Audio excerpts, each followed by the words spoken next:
मुख्यमंत्र्यांच्या शपथविधीकरता जवळपास 40,000 मान्यवर राहणार उपस्थित। पंतप्रधान नरेंद्र मोदी, गृहमंत्री अमित शहा आणि सर्व केंद्रीय मंत्र्यांच्या उपस्थितीत पार पडणार शपथविधी सोहळा। महायुतीत अजित पवार नसते तर आमच्या 100 जागा निवडून आल्या असत्या, गुलाबराव पाटलांचं वक्तव्य। तर शिवसेना महायुतीत नसती तर राष्ट्रवादीच्या 100 जागा आल्या असत्या, भुजबळांचा पलटवार। भाजपकडून राज्याचं नेतृत्व अद्याप का ठरत नाही, भाजपला राज्याशी काही घेणं देणं नाही, सत्ता स्थापनेच्या विलंबावर अंबादास दानवेंची टीका।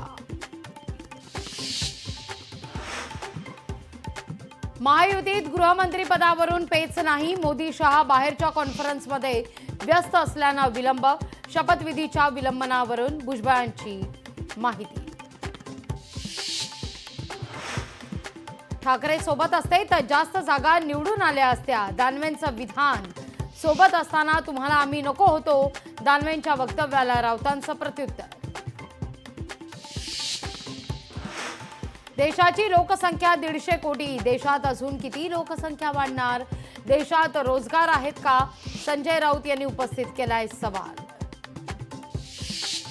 चंद्रशेखर बावनकुळेंकडून आझाद मैदानाची पाहणी, राज्याचे नवे मुख्यमंत्री आणि मंत्रिमंडळाचा 5 डिसेंबरला शपथविधी सोहळा।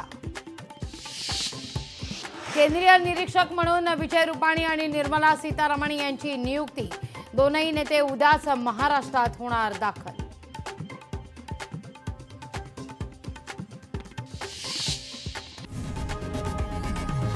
लोकशाही मराठी ऐका, पहा, जागरूक रहा।